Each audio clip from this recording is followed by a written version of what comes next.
Hey everybody, it's Josh with Talk About Trek, and we have finished up Book 2 in the New Frontier series today, as I expected that I would. Book 2 is, of course, Into the Void, written by Peter David, and halfway into this, I guess, the first four books, I guess, are kind of one kind of story split into four. At least that's how I'm kind of starting to see this now. I don't go in knowing anything, but now I'm starting to kind of get the whole picture here. So again, we're getting more into the characters. We're learning more about the different crew members here, and we're just expanding and exploring the story a little bit more.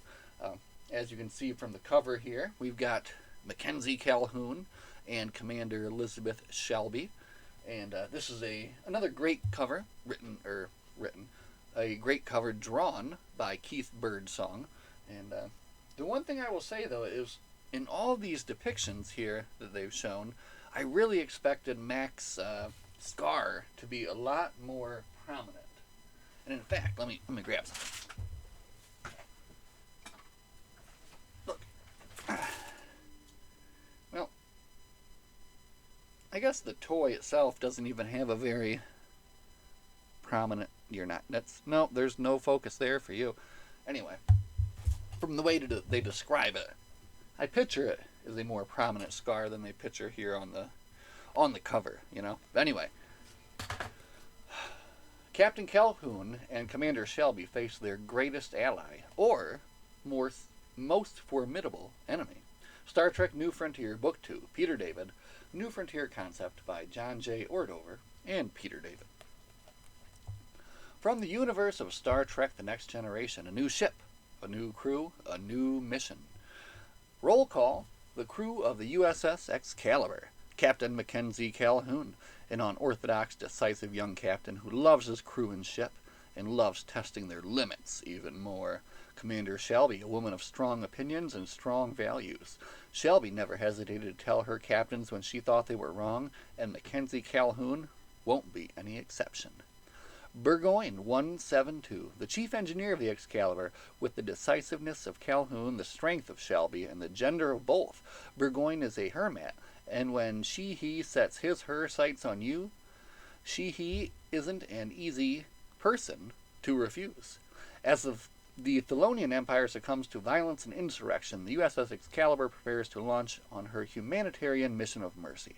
But her departure is destined to be a memorable one, as Calhoun contends with an unexpected stowaway, a stormy relationship with his crew, and light years away, frightened refugees aboard a dying ship. Star Trek New Frontier. Into the Void. And this is, of course, published in 1997, and apparently made it to the New York Times #1 bestseller list at that time. So good for them. It's just good fun. It is just good Star Trek fun. And I mentioned this in the previous video, but it is an excellent mix of this kind of like action, and then also your typical Star Trek characters and events that happen. So I kind of like the mix, and I like just that it's a very, very simple and easy read. And I know part of that is because it's these smaller books, and just something about going through them. They read quickly, they read easily, and just very satisfying, right? And again, it's not a full, complete story. This is a 4-part adventure here, from what I gather, and we are just halfway into it. So again, basically what we're getting is more character introduction. We're getting the area, the Thelonian space, finally getting explored and fleshed out a little bit more. And I guess what I'm really liking to see here is just how much of he's just a really interesting character to me, Calhoun. So I can see why he was the only lit character to be given his own toy. So, I mean, that's a pretty big deal, right? I can't think of any other situation. I'm sure maybe there's some Star Wars lit character that they made a toy out of or something, but just very cool. And I found this in a box at a flea market. Just one of those boxes of loose toys. You're looking through it, and I'm like, oh. I knew what it was. They didn't know what it was. I got it for like $1. Dollar Calhoun. Anyway, we're getting distracted. New Frontier, Into the Void, Book 2. Very fun. Again, it's such a light and easy read, to be honest with you. And it's kind of something, I don't know, you might just want to pick up and do like all four at once, right? And that's what I've committed to do here. I'm definitely going to do all four at once, and that's just the way you would do it. But I kind of feel like if I had a vacation, this is something I could sit down and just spend like a day and a half and just like breeze through and just be like fully in that world, which would be a lot of fun. But anyway, as it is, it only took 3 days to get through this, which is pretty good. We've been given a lot more time to reading lately. So, alright, spoiler time. What do we get into here? Basically, in the last book, they left on a cliffhanger where Soletta had been called up to duty aboard the Excalibur, and then someone held a gun to the back of her head. And that was like the end of the last book, right? So this book starts off with... first off, it starts off with Calhoun kind of talking about the ship getting ready. But then Jellicoe and Shelby have a meeting where Jellicoe is suggesting Shelby for the first officer job. So through like a little bit of back and forth, and just a very... I like how he does... Peter David writes Jellicoe like very well. I mean, it's like the perfect... and just comes right out of the episode, But anyway, Shelby is given the first officer position, and then as kind of either like a foil to Calhoun, maybe, the Jellicoe kind of wants to stick it to him, but Shelby's going to be... She, at the end of that meeting, states outright that even though they're not on the best of terms, if that's her captain, she's going to be loyal to her captain, so that was just a very interesting, a good start to the whole thing. And then it's revealed that the person who was holding the gun to the back of Soletta's head was none other than Sea Swan. And I'm going to keep calling him Sea Swan unless someone corrects me. Sea Swan. Sea Swan, the prince of the Thelonian Empire, is looking for a trip back there. All right, he's been denied by Starfleet, so he needs to find another way to get back into the Empire. And having saved her life in the first book, he calls upon that favor now to get himself on board the ship. So, and then I like how this book kind of quickly punches through sections too. So you get that little section there that stops, and then we're talking about Dr. Solar, and Dr. Solar is upset with one of her, compatriot doctors there in sickbay, wants him relieved. Calhoun says, no, you're going to have to work it out, and she kind of comes to realize that was the whole reason I was not liking this guy was because he kind of looks like my husband who died. So just there's like this little interesting bits that they keep throwing in here. They get a big introduction to Burgoyne, the Hermat, who's a very interesting character, and I got a kind of good laugh out of him. He's a bit of a horn dog, I guess, right? And he's kind of immediately kind of chasing after Solar, and is quick to tell her that he has both sets of genitalia, and that she is fully functional. So I thought that was a good kind of callback to that line from, was that The Naked Now? Data was fully functional, so he's fully functional as well, apparently. So there's going to be a lot, I guess, going on there. We'll see how that all goes. I've already got a little bit of a sneak peek into the future of these people's stories, because I read the Gateways novel of New Frontier, and that did show that they ended up getting together in the future. So I know a little bit of a future knowledge of what's going to happen, but now I get to kind of see how that's going to get there, and I feel it's going to be fairly interesting. So we'll see. And then we're revealed our villain, maybe the villain, Rajan, who's kind of like the leader of the neighboring empire, the Danteri, is in with Mackenzie's brother, Dindai. So that's definitely going to come into something here in the next book for sure. But that's just all they visit right there. Uh-oh, lights went out. We're talking for too long. Woo, we're back. That means 10 minutes and I didn't move the mouse. I have to remember that next time. Okay. So we're a good ways through the book now, right? Um, they launch the ship. Calhoun gives a stirring speech to everybody, and then Soletta comes up to Calhoun and says, "I need to talk to you about my luggage." Oh, this is after a great scene where Shelby comes on board and kind of surprises. First off, surprises Zach Kebron, the Brickcar security officer, and surprises Calhoun. Well, not really. But there's a good scene there between Shelby and Calhoun in the conference room. But then after that,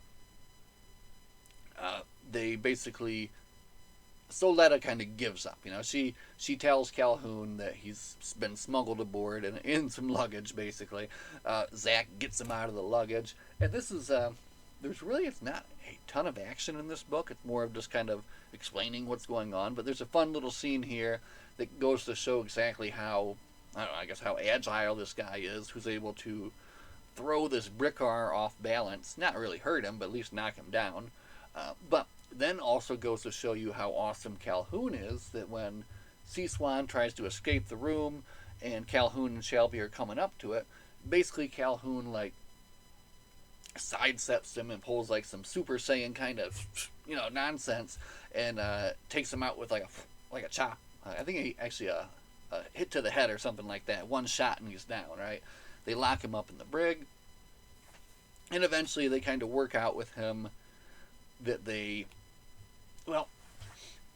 more interesting stuff too, where Calhoun is revealed to have known that he was already on board, which upsets Kebron, upsets Shelby, because he's leaving things out that he should be telling his crew, right? But it also kind of shows that he seems to always kind of know more what's going on. He's got this kind of, this knack, as he calls it later on in the book, So just 2 in, and you're already feeling like, man, he is a good captain. He's going to be doing some fun things, and I'm going to be reading these fun things, and it's going to be enjoyable for me. That's how I'm feeling. So, where were we? Anyway, they do let him out of the brig. They basically decide to make him an ambassador, partially because Calhoun kind of realizes and sees in him that he's not, he actually is like a good, compassionate person, right? So that's interesting. But then he's also always, security, Zach Kebron's going to be butting heads too. So at the end, they get this. Oh wait, I don't want to leave out a couple of things here. Well, first off, they give a little chapter showing this transport in distress. This Captain Huffman has loaded way too many refugees onto his ship. They went through this area of space once called the Gauntlet, and for good reason. Basically, it is an area where these two warring races are always fighting with each other. So they take some damage going through there. They send out their distress call. Back to the Excalibur. On the Excalibur, on the bridge, there's this Lieutenant McHenry, and he looks like he's sleeping. And at first, Shelby's like, "What is this? What is this guy?" And then Soletta is like, "Well, let's just show you. Let's test him." So they put the ship off course by 18 degrees, and this dude snaps to. He's like, "What? Who set the ship off course?" So he looks like he's not paying attention, but he's fully paying attention and engaged. And they give him 3 paragraphs in here. I'm already very interested to get more about him, right? It's also interesting in this, they talk about the Starfleet Academy book, I believe, where young Worf meets young Zach Kebron, making me possibly want to go back and read that. Man, I've not read one of those books in years. Getting distracted again. Thelonian history lesson, which is very interesting. They kind of have a little conference room scene as they're getting ready to head into that sector of space, where they learn the history of the Thelonian race, where they describe themselves as they describe the situation as kind of how Australia was, colonized or whatever. That they sent the criminals and the ne'er-do-wells and just the people they did not want there to that planet, and they eventually discovered that this planet had this immense source of energy and power, and then they grew to become this great and giant Thelonian Empire. So you get that little bit of history lesson. Um, they get the distress call, and they set course, of course, and are get in right in there, and they rescue these people. And when the people are brought to the sick bay, C Swan comes into the sick bay, and you can actually see how much that his people, these refugees, actually like love him. So that was kind of, I guess, something too that Calhoun wanted to see, is actually how do his people react to him? Do they see him as like a tyrant or not? And they didn't. They were very excited to see him. Sad to learn that he was the last of his his family that was still left alive. So they bring like I said, they bring everyone on board. This Captain Huffman is concerned. I mean, he wants to get his ship repaired, but man, he can't afford all the repairs. But Shelby assures him that Starfleet is just here to do the right thing. And it's kind of, there's a couple funny scenes where she's like spouting the company line, but it's the truth. That's how it is. I mean, they're there to do the right thing, and they're not there to do it for payment. They're there to do it because it's the right thing to do. So that was cool. They decide they have to fix up the ship, so they can continue to get the refugees into some safe location, right? But in the meantime, they get another distress call from a ship called the Caven Rien. And the Caven Rien has a person on it by the name of Callie. So C Swan is freaking out. He's like, oh my gosh, that could be my sister. It must be my sister. Calhoun is not going to leave until the repairs are done. So he sends C Swan and Zach Kebron in a runabout on their own out there to check on this. So they get there, they're getting a little bit closer, and they're getting about to reach in touch. They go back to the Excalibur, and someone's coming into the system, and they are opening fire. And so the Excalibur comes under fire from this ship. We go back to the runabout, and they are now in the process, or are about to be, ambushed. This is not some crew of refugees or something like that, or people in distress. They are there waiting to ambush and kill C Swan. So it was actually someone named, I think, Zoran. But anyway, to be continued. That's where they end up right there, right? Boom! How fun! So now, I know, the very next book, we are jumping into a ton of action. Like, seriously, we're going to be getting a ship battle. We're going to be getting Zach Kebron and C Swan doing who knows what. It's going to be fun. I'm going to be starting that, like, I don't know, in like 10 minutes probably, to be honest with you. Well, what's the point of waiting? I can probably, like, it's going to be so good, I'll probably read like half of it tonight, and then I'll finish it tomorrow. Maybe. The other thing is, too, Star Trek to watch tomorrow. So, man, if I finish that book, then I could come back, we could talk about it, and we could talk about Star Trek. I like to talk about Trek. Look, I took notes. I made all those notes today. I read the book so fast I didn't actually take any notes in the meanwhile.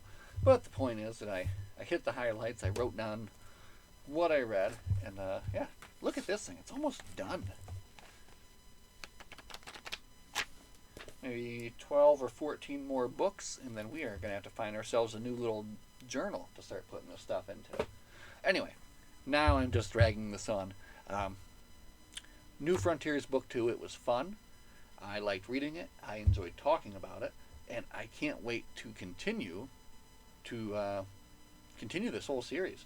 I actually have to sit down today and kind of make sure that I've got a straight path on here that'll carry me through maybe on through the end of the year. I am honestly not sure how many we got here. Without spoilers, let me see. 6, oh goodness, 10? Wait. Oh, see, look, they go into the double helix. There's stuff at the captain's table. Oh, goodness. Okay, wow. There is a lot. Like 15 or 16, maybe. Anyway, we'll plan out a path forward. We'll see where we're going to go. And we'll keep coming back and talking about it every time. So, thank you so much for listening. As always, live long and prosper. We'll see you guys in the next one. Good night.